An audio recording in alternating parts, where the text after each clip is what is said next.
Welcome back to the Milwaukee Show, and we are talking about John Gibson and his potential wanting out of the Anaheim Ducks organization. Now, one side, which is Frank Saravelli, one of the most trusted NHL speculators, I guess if you want to call him, whatever you want to call him, on one hand saying, quote, that John Gibson said, "I am not playing another game for the Anaheim Ducks," and then his agent, just right after that news broke out, basically refuting and saying, "No, we did not say that." I don't know what side I would believe, but to be completely honest, there's always been stirrings of him leaving this organization, right? Every single year, he's one of those guys that is always kind of talked about, especially the last few years, like the last 2 or 3. Last season, I remember, and the year before that as well, that there always has been kind of rumblings of him leaving the city.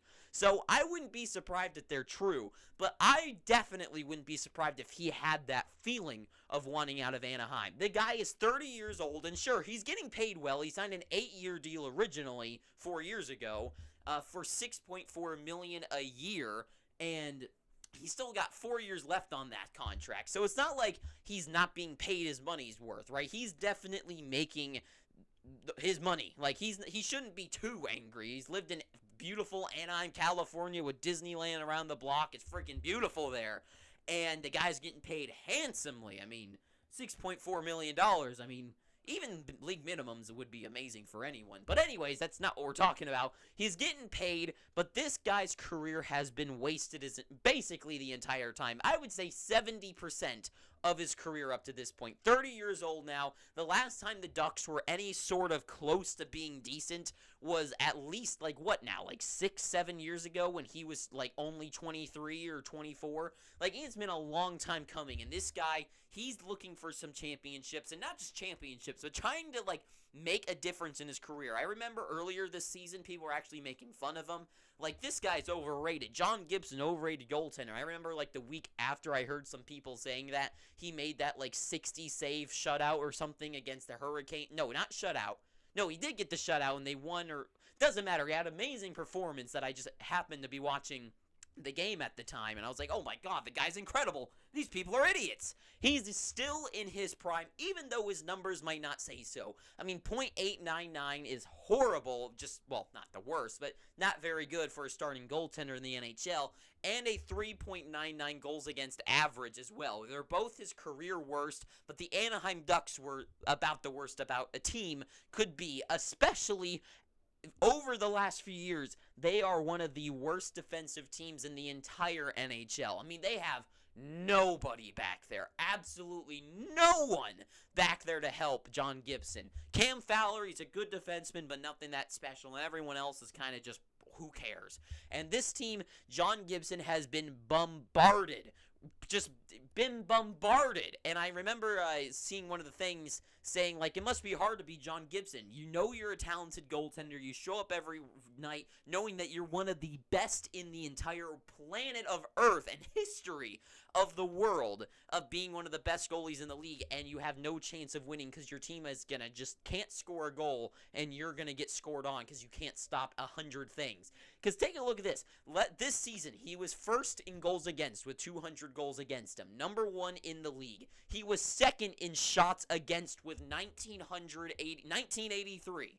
He was shot on 1,983 times. That's second, only behind UC Saros. And UC Saros, I think he was up to like 2,020 or something like that, shots against. But Saros played 11 more games than him this year. So there's like, just take, if John Gibson played 10 more games and equaled UC Saros, this guy would be up in like the 2,200s. Absolutely insane. The year before that, in the 21-22 season, the guy was 5th in the NHL again for goals against and 7th in shots. The year before that, 2021, well, whatever.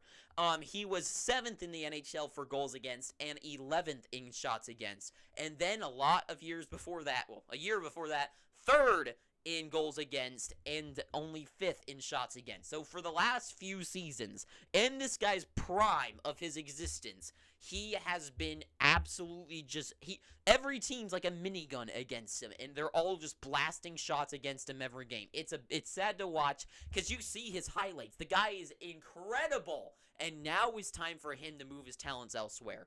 And I think I've got some pretty good destinations for him to go. And keep in mind, goaltenders always get a small return. Always get a small return. I mean, I can't think of a freaking example right now, but they always, like, I remember one year, what goalie was it? One of the goalies got traded for, like, what, just a third-round pick or something like that? Like, it's nothing special. He was a good goaltender, and I can't remember who the hell it was now, but whatever.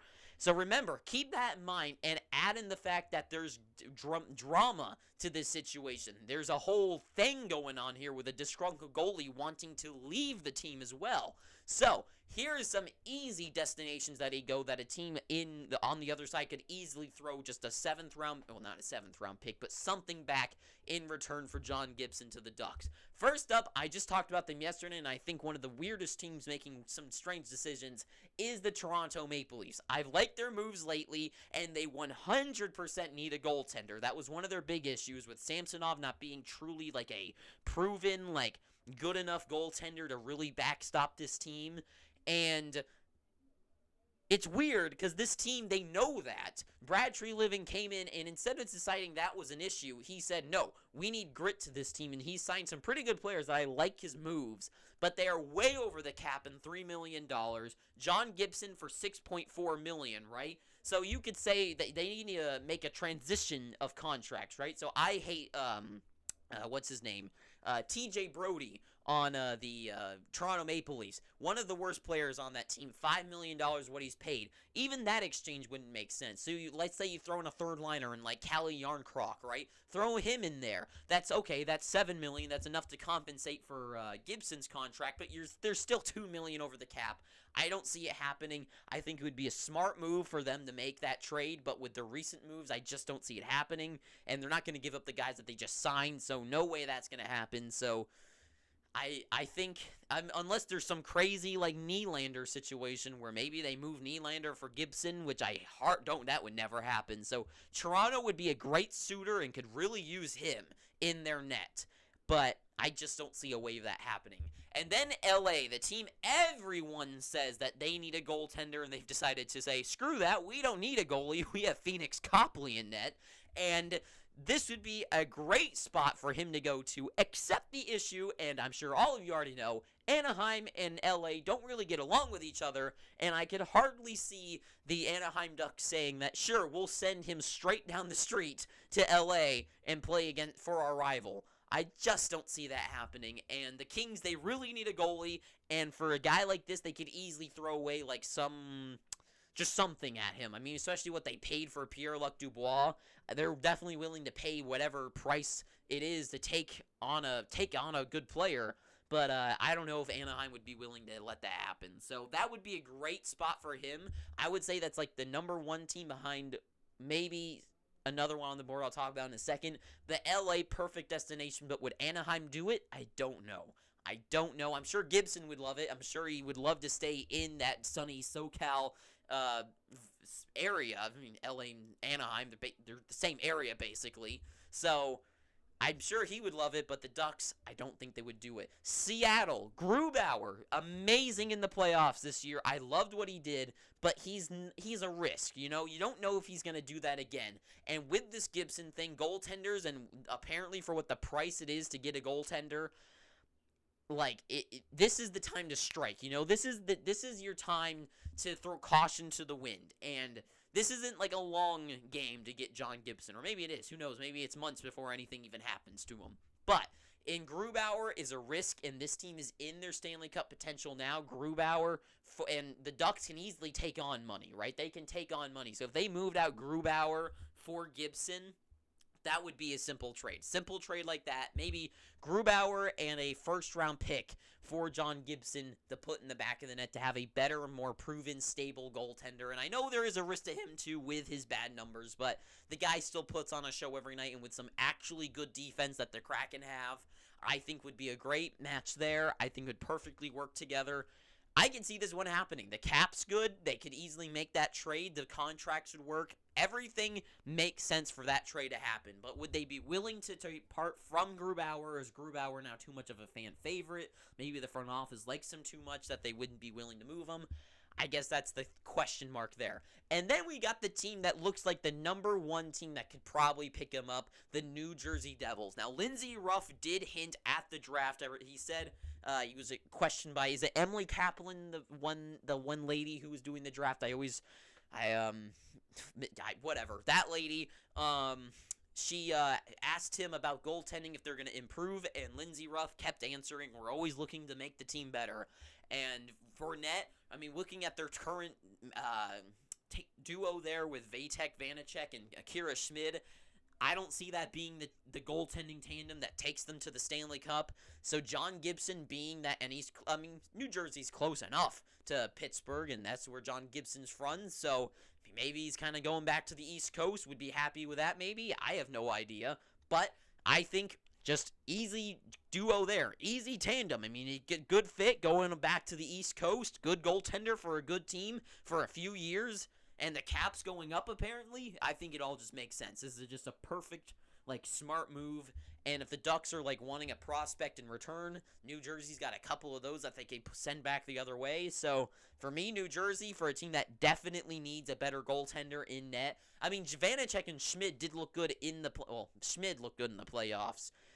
I guess maybe they would rather roll with them, but he said that they're looking to improve, and I think that's more of a hint that he's looking to get someone like a Connor Hellebuck or now maybe a John Gibson. So I guess we'll see what happens there, but I would say between Seattle, I think LA would be the best place for him, but New Jersey is the more likely one of those two, and Seattle is one that I think could buy in. Now here's some ideas, okay? These are some, just kind of taking flyers out there. Columbus has been very aggressive lately. They look like with adding Fantilli and Severson and Ivan Provorov back there, they really need a goaltender. Elvis Merzlikins just isn't that goalie.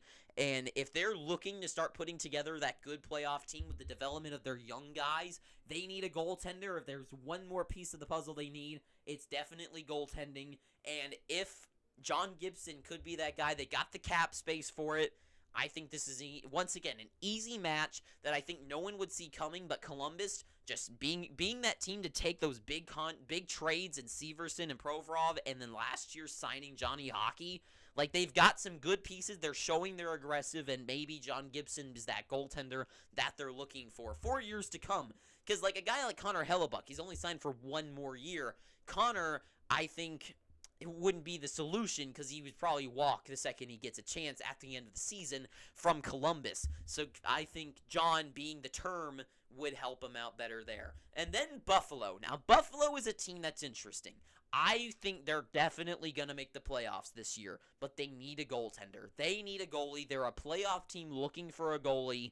And for me, I already think Connor Hellebuck is definitely their goalie for the now, because Devin Levi is the goalie of the future, and he's almost NHL ready. He showed in those games that he is competent enough to be in the NHL, but not to number one an NHL team, especially a team looking to make a playoffs for the first time in, 12, 11 years? So for John Gibson to come in, I think would be good, but for me, Connor is the better because he's the short-term deal and let Devin Levi kind of develop. I think the 4 years for Gibson, I think they're looking to have maybe Levi be ready within 1 or 2 years and not 4 down the line. So I would assume that Hellebuck would be the better answer there. That's at least for me if I was the GM.